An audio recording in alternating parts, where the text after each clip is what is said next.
नमस्ते दोस्तों, हिंदखोज डिक्शनरी में आप सबका स्वागत है। पहला वर्ड है एफ्लुएंट यानी समृद्ध, धनी भी कह सकते हैं। ऑप्शन ए है प्रॉस्परस यानी समृद्ध, जो कि पूरी तरह से एफ्लुएंट वर्ड से मैच हो रहा है। लेकिन जैसे कि हमने हमेशा से कहा है कि पहले सारे ऑप्शन समझ के एलिमिनेट करके ही फाइनल आंसर डिसाइड करेंगे। तो ऑप्शन बी देखते हैं। ऑप्शन बी है पुअर यानी गरीब। ऑप्शन सी टॉकेटिव यानी बातूनी और ऑप्शन डी क्लोज यानी बंद। अब यहाँ ऑप्शन बी, सी या डी में से एक भी ऑप्शन एफ्लुएंट वर्ड के मीनिंग से जरा भी मैच नहीं हो रहा है, तो हम सही थे। Correct synonym for word affluent is option A prosperous, समृद्ध, धनी। He is an affluent man, a prosperous man. इसका आता है वर्ड लिम्प यानी लंगड़ा या लंगड़ा कर चलना। ऑप्शन ए नील यानी घुटने टेकना। ऑप्शन बी बेंड यानी झुकना या मोड़ना। ऑप्शन सी फेल्टर यानी लड़खड़ाना और ऑप्शन डी स्टूप यानी झुकाव या झुकना। अब यहाँ हमारा राइट आंसर क्या होगा देखते हैं। ऑप्शन ए नील, घुटने टेकना और लंगड़ाना मैच नहीं करता, इसीलिए ऑप्शन ए एलिमिनेट हो गया। वैसे ही ऑप्शन बी बेंड भी लिम्प वर्ड के मीनिंग से मैच नहीं हो रहा है, इसीलिए उसे भी एलिमिनेट कर देंगे। ऑप्शन सी फॉल्टर, लड़खड़ाना, ये मैच हो रहा है।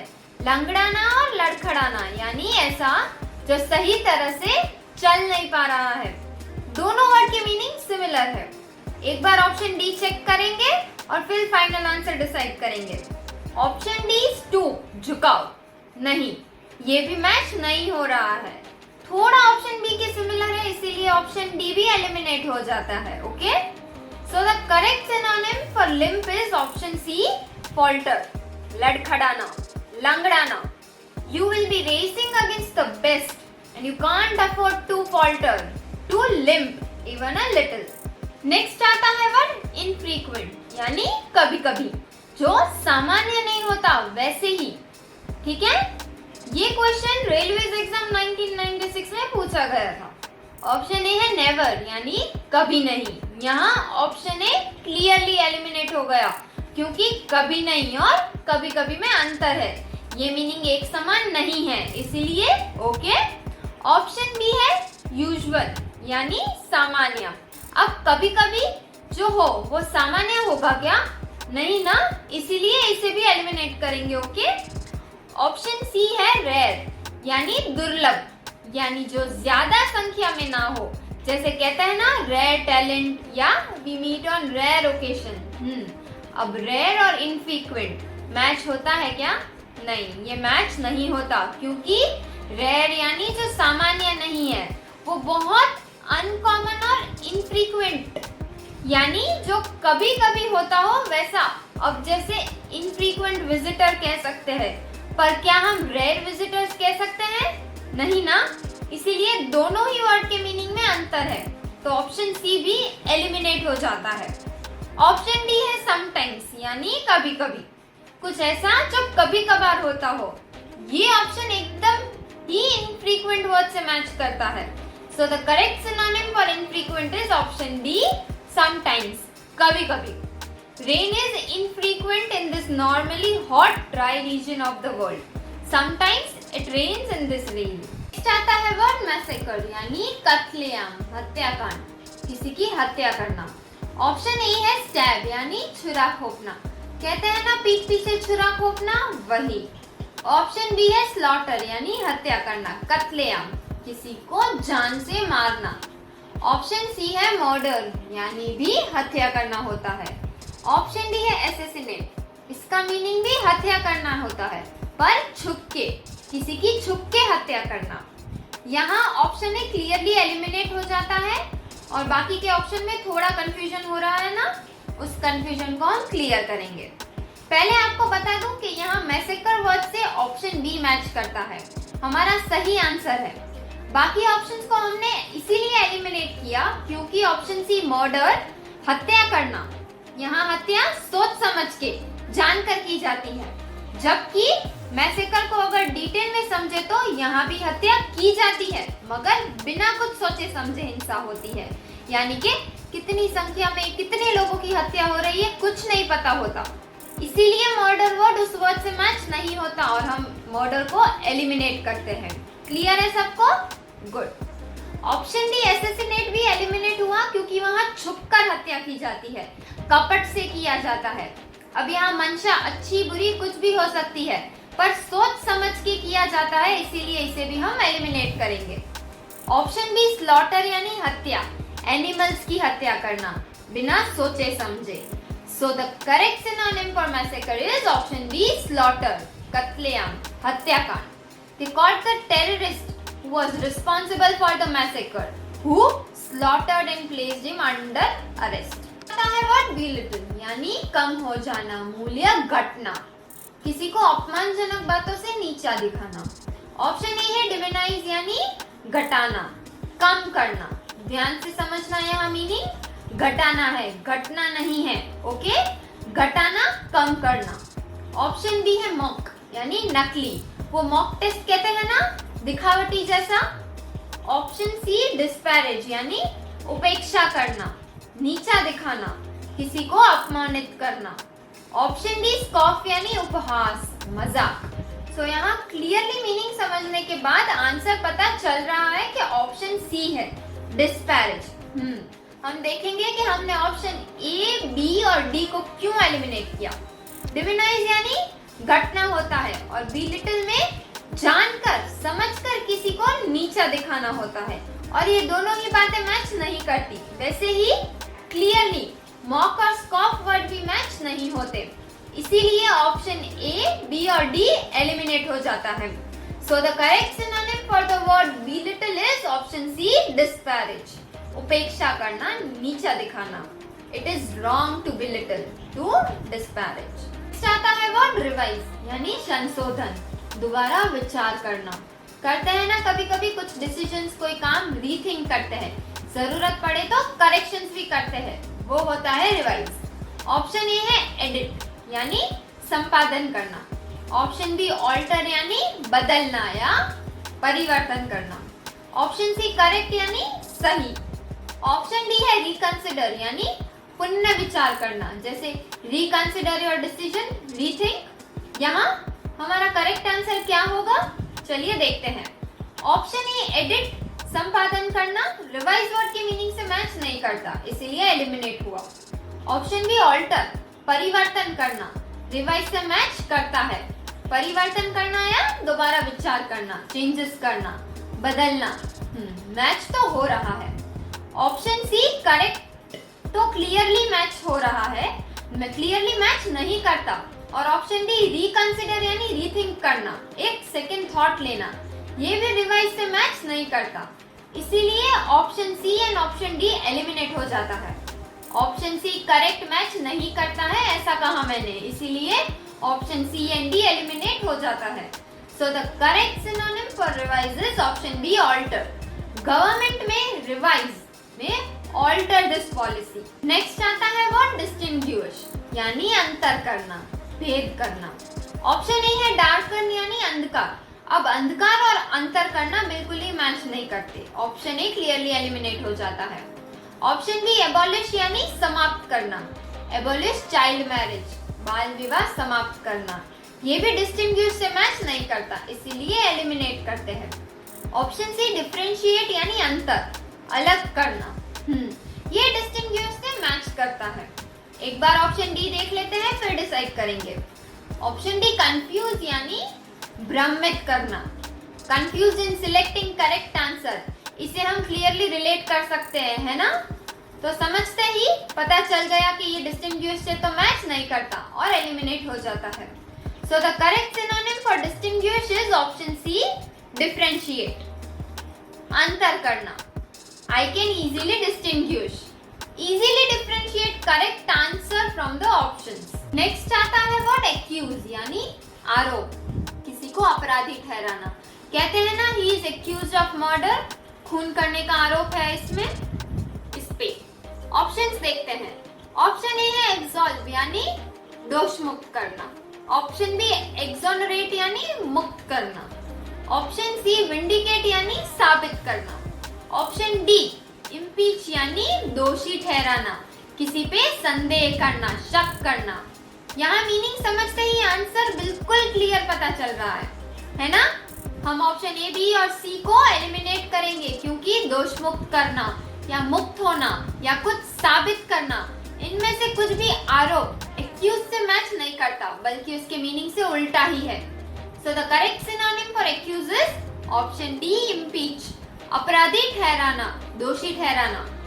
Without sufficient evidence you can not hope to impeach, can not accuse a public official. आता है वर्ड रिकवर यानी वसूल करना, वापस लेना। कहते हैं ना I will recover my loss. Option A है रिकूप यानी संभलना। ऑप्शन बी रिवाइव यानी पुनर्जीवित होना, फिर से जीवित करना। ऑप्शन सी हील यानी स्वस्थ करना, गांव का भरना, आई एम हीलिंग, मैं ठीक हो रहा हूँ। ऑप्शन डी है रिटर्न यानी वापसी, कुछ भी सामान वापस करना। यहाँ हमारा करेक्ट आंसर होगा रिकूप, क्योंकि रिकवर और रिकूप दोनों ही सिमिलर है। रिकवर में बरामद करते हैं और रिकॉप में भी बरामद करते हैं। एग्जाम्पल के तौर पे they are trying to recoup themselves, trying to recover for their losses. Clear है? इसीलिए हम यहाँ ऑप्शन बी, सी और डी को एलिमिनेट करेंगे, क्योंकि उन तीनों ऑप्शन के मीनिंग रिकवर वर्ड से मैच नहीं करते हैं। So the correct synonym for recover is option A, recoup. It is impossible for me to recoup, to recover. आता है word admonish यानी धिक्कारना। ऑप्शन ए है threaten यानी धमकाना। ऑप्शन बी है praise यानी प्रशंसा करना। ऑप्शन सी अपील यानी पुनर्विचार करना और ऑप्शन डी सपोर्ट यानी सहयोग करना। यहाँ हमारा करेक्ट आंसर threaten होगा, क्योंकि ऑप्शन डी प्रशंसा करना, ऑप्शन सी अपील करना और ऑप्शन डी सहयोग करना, इन तीनों में से एक भी, थोड़ा सा भी एडमॉनिश वर्ड के मीनिंग से मैच नहीं करता, इसीलिए ऑप्शन बी, सी और डी एलिमिनेट हो जाता है। So the correct synonym for admonish is option A threaten. I had to admonish them, had to threaten them. आता है वर्ड ग्रेटिफाई यानी किसी को घूस देके उसे संतुष्ट करना। ऑप्शन ए है फ्रैंक यानी खुलकर रहना या कहना। ऑप्शन बी है अप्रिशिएट यानी सराहना, कुछ पसंद आए, अच्छा लगे तो हमें दूसरों को अप्रिशिएट करना चाहिए, सराहना चाहिए, है ना? ऑप्शन सी है पैसिफाई यानी संतुष्ट करना, किसी को शांत करना। ऑप्शन डी है इंडल्ज यानी लिप्त होना। अब चलिए देखते हैं हमारा करेक्ट आंसर क्या होगा। ऑप्शन ए फ्रैंक खुलकर और ग्रेटिफाई का मीनिंग मैच नहीं करता, इसीलिए ऑप्शन ए एलिमिनेट हो जाता है। वैसे ही देखें तो ऑप्शन बी अप्रिशिएट का मीनिंग भी मैच नहीं करता है, इसीलिए इसे भी एलिमिनेट करेंगे। ऑप्शन सी पैसिफाई संतुष्ट करना, ये मैच कर रहा है ग्रेटिफाई से। एक बार ऑप्शन डी समझ के फाइनल आंसर डिसाइड करेंगे।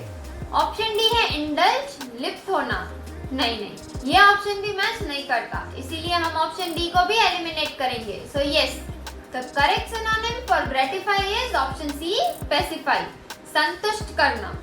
Hopefully the warm bottle of milk will pacify, will gratify the crying baby. आता है वर्ड पेंशन यानी लगन, रुचि, ऐसा पसंदीदा कार्य जो कि मन लगा के किया जा रहा हो पूरी लगन के साथ। ऑप्शन ए है लाइक यानी पसंद आना।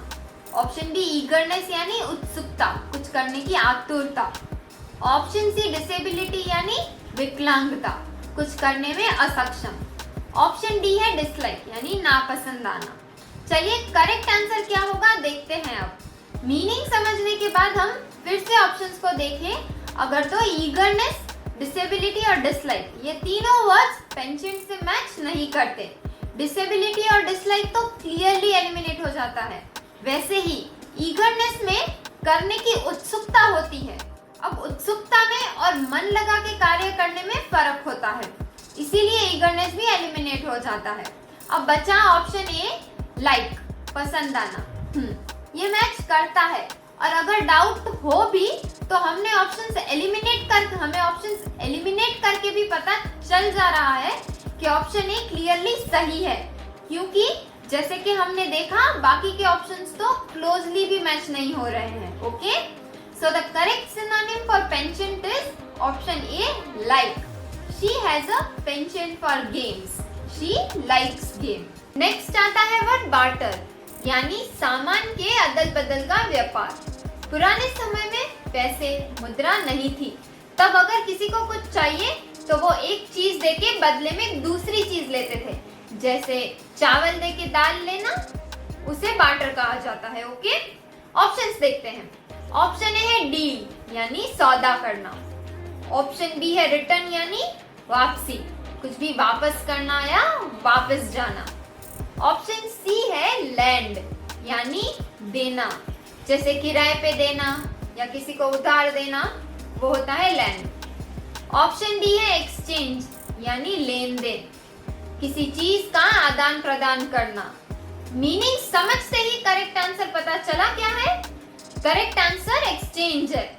यहाँ हम ऑप्शन ए, बी और सी को एलिमिनेट करेंगे, क्योंकि सौदा करना, वापस करना या कुछ देना, ये सब बार्टर से मैच नहीं होता.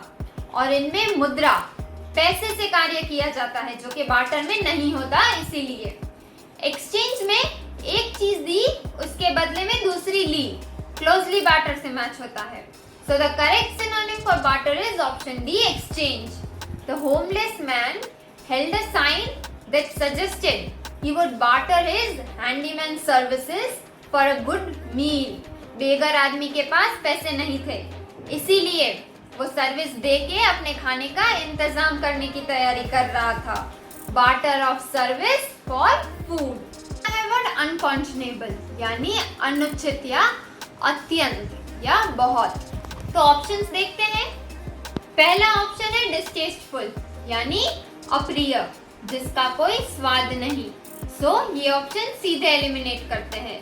अगला ऑप्शन है अनमैनेजेबल, यानी असहनीय, या कह सकते हैं नियंत्रण के बाहर हो. इसका भी कोई मैच नहीं, सो इसको भी एलिमिनेट करते हैं. अगला ऑप्शन सी है एक्सेसिव, यानी कि अत्यधिक या बहुत. सो ये ऑप्शन मैच हो रहा है. अगला ऑप्शन भी देख लेते हैं. ऑप्शन डी है अनमाइंडफुल, यानी कि पागल, जिसका दिमाग नहीं है. ये तो हम डायरेक्टली ही एलिमिनेट कर सकते हैं. तो जो ऑप्शन मैच कर रहा था अनकॉन्शनेबल की मीनिंग से, वो है ऑप्शन सी, एक्सेसिव, यानी बहुत या अत्यधिक या अत्यंत. चाहता है वर्ड टर्मिनेट, यानी समाप्त करना, किसी भी चीज का अंत आना. ऑप्शन ए है सस्पेंड, यानी निलंबित करना, थोड़े समय तक रोक देना. कहते हैं ना, you are suspended. Option B है डिसमिस, यानी खारिज करना, किसी को किसी पद से हटाना या किसी को विदा करना, कहीं भेजना. ऑप्शन सी है एंड, यानी समाप्त करना, अंत करना. ऑप्शन डी है इंटरप्ट, यानी व्यवधान करना, किसी कार्य में बाधा डालना. यहाँ करेक्ट आंसर बहुत क्लियर है. ऑप्शन ए, बी और डी एलिमिनेट होते हैं, क्योंकि टर्मिनेट वर्ड से मैच नहीं करते बिल्कुल ही.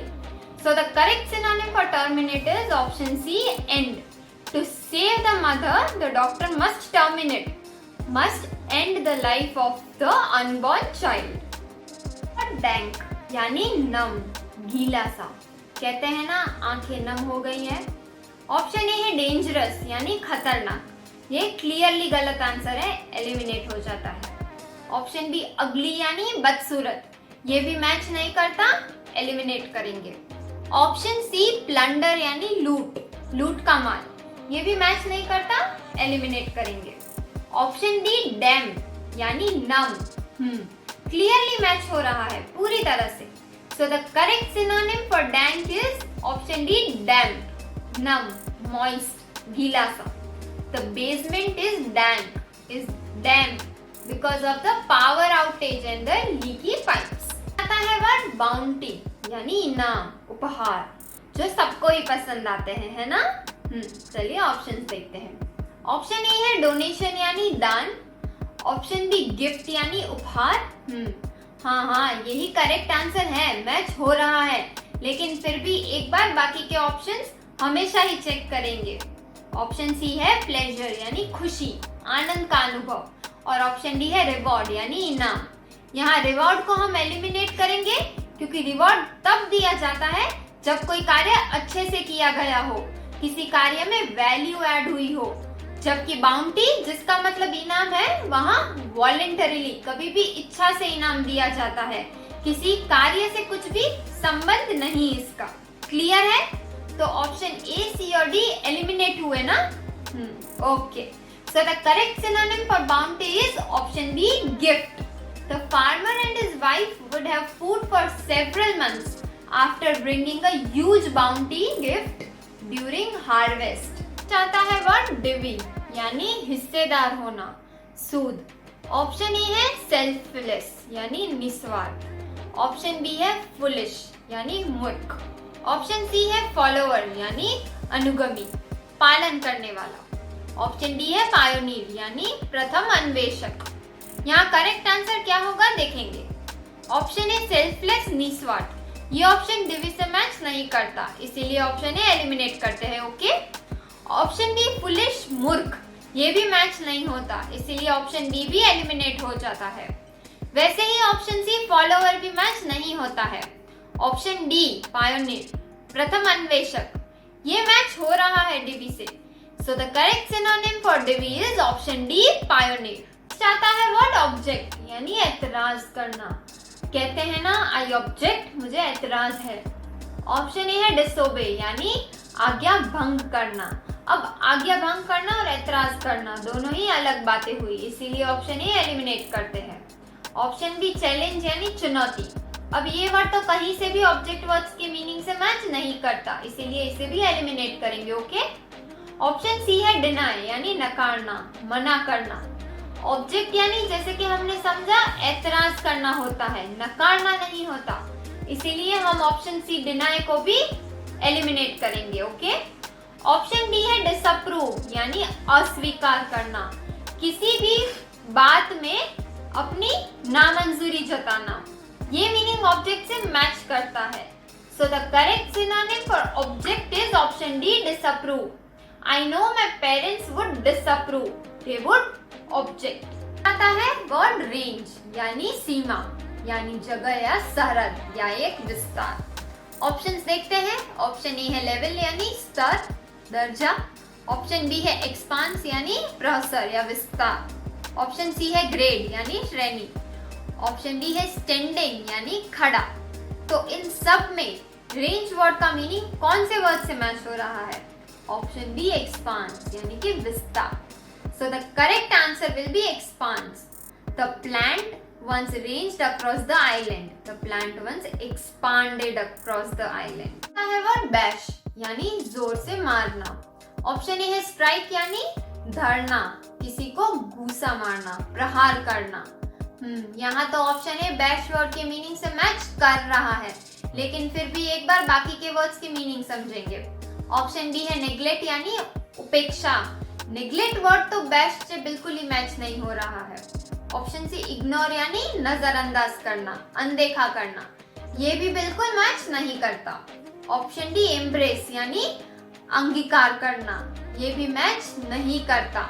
अब सारे मीनिंग समझने के बाद हम ऑप्शन बी, सी और डी को एलिमिनेट करते हैं।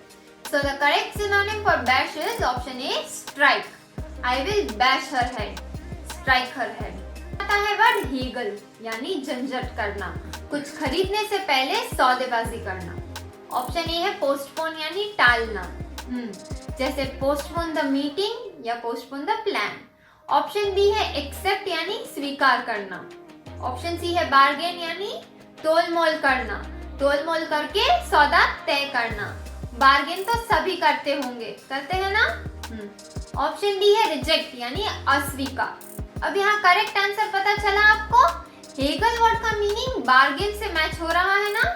हाँ, सौदा करना, मोल भाव करके सौदा तय करना सिमिलर तो है, और ये हमारा करेक्ट आंसर है, क्योंकि कुछ टालना या स्वीकार करना या अस्वीकार करना, इनमें से कुछ भी हेगल से मैच नहीं करता। So the correct synonym for haggle is option C, bargain. I will pay the price because I do not want to haggle, do not want to bargain. चाहता है वर्ड abstruse, यानी अव्यक्त, गहन। Option A है awful, यानी भयानक। Option B है irrelevant, यानी असंगत, ऐसा जो व्यर्थ है। ऑप्शन सी है शैलो यानी उथला, और ऑप्शन डी प्रोफाउंड यानी गहन। यहाँ मीनिंग जानते ही क्लियरली करेक्ट आंसर डी है पता चल गया, तो हम ऑप्शन ए बी सी को एलिमिनेट करेंगे। So the correct synonym for abstruse is option D, profound. Some of the classic novels are too abstruse, too profound for new readers.